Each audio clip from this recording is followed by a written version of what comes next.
Hey guys, I just wanted to hop on real quick and show you some of the really cool things you can do in Illustrator. For those of you who are not aware, Adobe Illustrator is a vector software. Inkscape is also a vector software. I'm going to be doing this one in Illustrator, but essentially most vector softwares all work the same. The tools might be a little different, but you can accomplish the same things. So one of the main things people are always curious about is tracing files, right? And we know that there's free converters out there. Design Space can convert files to some extent. There's websites. There's lots of options, right? Apps. But what about if you want to convert a file and be able to edit it, right? So I have this screenshot I've grabbed, and I'm just gonna, well, it's already in Illustrator. I'm just going to come over here and click Image Trace. In Inkscape, you would go to your menu, and then it's Path Bitmap. For this one, because it's black and white, I'm just gonna click silhouettes. It usually gives me the best result for a black and white image. And there's some advanced options. I'm gonna go like way deeper into the different options for tracing and how to get the best result. But for the sake of this, I'm just gonna tweak it. I always try to decrease my paths, and I always ignore white because I don't want a background layer of white. So after that, I am just going to hit expand.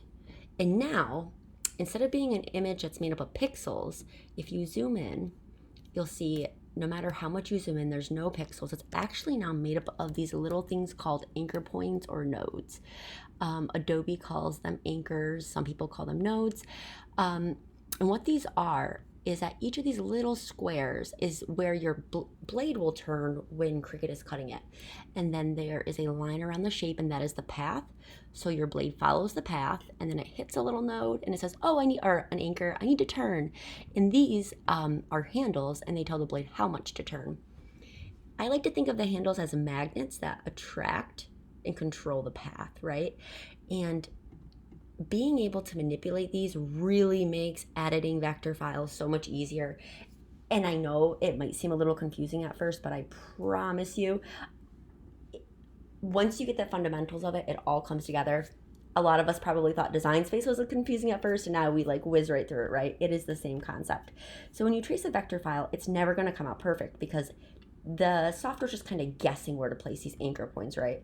So you can see here, this looks a little wonky. And typically we would use the traced file just like this, right? But when you have vector software, it is so easy to come in and edit. So I'm going to show you the quickest way to edit. And in the course I'm doing, I'm going to start with like beginner friendly ways and work up to the advanced methods, just so that everybody from day one is able to design. And then we'll get better at it and learn more advanced techniques. So for this, a great way would be to use the pencil tool, where you just draw right on top of the path and it changes it. So if something looks a little wonky, you can just draw over it and fix it. Now, sometimes this will create a bunch of little nodes, and that's okay, because there's this awesome thing called a smooth tool, and all you do is just brush over it, and it reduces it, smooths it right out for you. So let's like look around the file. Here's a little wonky area, right? Maybe for this one, I'll just grab the points. Let's see what's going on here. Oh, they're like, what is that from? This is very wonky, huh?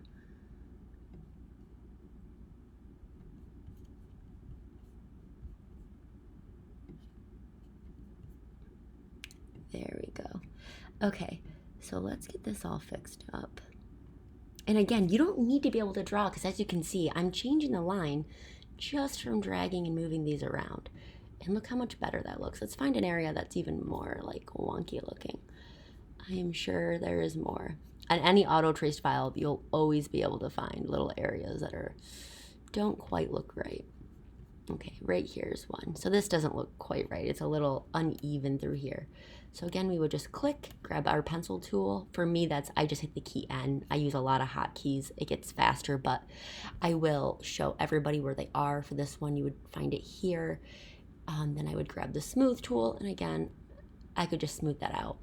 There's also a great feature called Simplify Path, because again, if you are cutting something super intricate, you don't want your blade turning constantly. So if you have a little intricate area, and let's say there was a whole bunch of little anchors around it, right? So your blade's going to be moving a ton.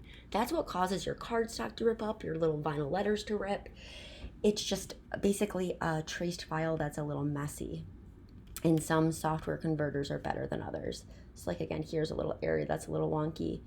And instead of just like tracing a file and accepting the results you get, you can come in and really edit it, and you can make it your own. You could change anything about this that you wanted. So a thing that I love doing is taking text or fonts. I'm just gonna write my name. And then what I could do is, just grab the brush tool, and I could make cool little things coming off it. That wasn't, there we go. What do I do? Yep, I smooth this up. Okay. I don't like the way my little thing's looking.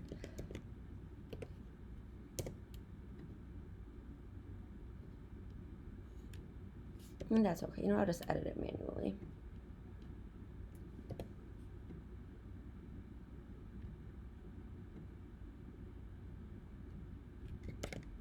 Now, I can't draw to save my life. Yeah, I create files all the time. And I made this one. I can't draw, but I made that cute little bow. I edited this cute little font. You don't need to be able to draw. Please do not think that that's going to stop you. And then you could even come in, and if you want like the line to flare out at the end. Nope, that's not the one I'm looking for. This one. Maybe I'll increase my stroke. Ooh, too much. Something like that. And then obviously I could connect this, make it look more natural. You get the idea. So what the issue here is you see, obviously, there is a path through the middle of it, right? And we just talked about how the Cricut cuts the path. So the issue here would be is while it might look great on screen, if you actually put this through to the Cricut machine, the only thing it would cut is a straight line, a straight swirly line. This wouldn't cut, this wouldn't cut, it would just cut a line. So the issue you're gonna find when you watch SVG tutorials is that a lot of them are intended for web and print design, things that need to look good when you print it or on screen. They don't necessarily need to cut correctly. So I found that really difficult when I was trying to learn SVG design, because I'd watch these tutorials and I could get the design to look how I needed it to on screen, and then I would import it and it would cut totally different. Here's another example. If I just draw the straight line and I increase my stroke, you would think that this would cut a nice little rectangle. However, it would not. If I loaded this to Cricut, it would just cut a straight line, because Cricut's just reading the path. It is not reading the stroke, right? And the stroke is just the size of the line. And if you cut this line, it'd just be a straight line. There wouldn't even be anything to weed, because there's nothing in the center of it. But it's super easy to convert. So for text, you would just right click, convert to outlines. Then I would use Pathfinder, Unite. And for this, I would object, expand appearance. Just grab them both, boom. And then to make this, smooth together a little better, grab my smooth tool, come on in and be like, hey, I need you guys to connect better. Look more natural, right? And again, super simple. I love working with text too. You can do really cool things like have your text follow the path. So I'm just gonna draw like a little wonky line here. Take my fill off. And then what I can do is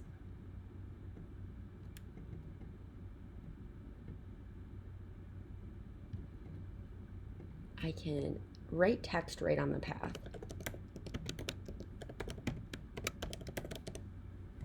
And if I wanted this to cut it, all I would do again is create outlines. And for this one, again, it's kind of like welding in Design Space. Here it's called Unite. In Inkscape, it is called Union, and it is under Boolean tools.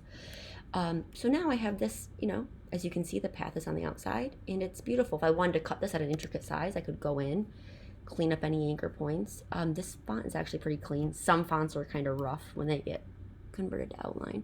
But things like here, like I could reduce this, right? So yeah, another awesome thing is, say you have a shape, right? It would be We're just gonna make a random shape. What about something, I don't know. You're making a t-shirt design. You ever notice sometimes like fonts have, you know what? Fonts will, or the text in a t-shirt design, it kind of like curves to fit the area. We're gonna do something like that.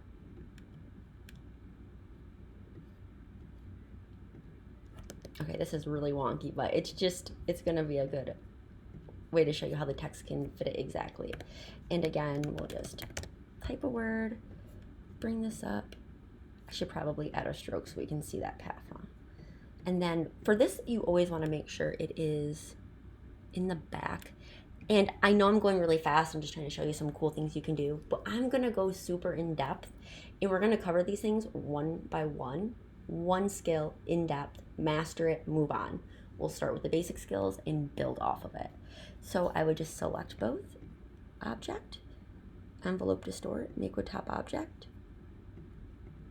Oops, is this not on my, oh, I put it to the back, didn't I? Uh-oh, bring to front, sorry. Object, envelope distort, make with top object, and now look. Okay, so this was not a good example because it doesn't look very pretty, but I've seen people do some really amazing things with this, and they'll take, say, the shape of a hand and then have each finger be a different word that fits perfectly right in that area. You can edit this. I mean, okay, this didn't turn out that cool, but you can get where this could be really useful when you need something text to fit in a certain area. And again, you can always have your text follow a path, and cursive or script fonts always are kerned correctly, which makes life so much easier. And then of course you can, oh, you know what I wanted to cover? I see this get asked all the time. People will post a design like this, right? And they will want the name sliced out of it, but with an offset. And I'll show you what I mean. Let me change that fill to white. And you can see how quick this is to do. And it might sound confusing again because a lot of these tools are new to you, but when you learn them one by one and you master them before going on to the next and you build off of it, it really does come together, and you'll be amazed. Path, offset path. Ooh, that's big. We'll go like 2 points. Maybe 3. Let's go 3. Move that to round. Perfect. So now I'm just going to take this one. Ooh, it's probably grouped. Ungroup. I'm going to take my original one, bring it out. I'm going to take this and I'm going to minus front. And now it fits perfectly. It's the perfect size. Oops, I didn't get my eye. My little eye. The dot to my eye, I missed it.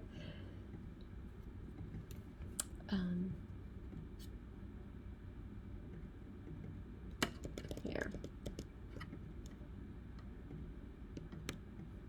There we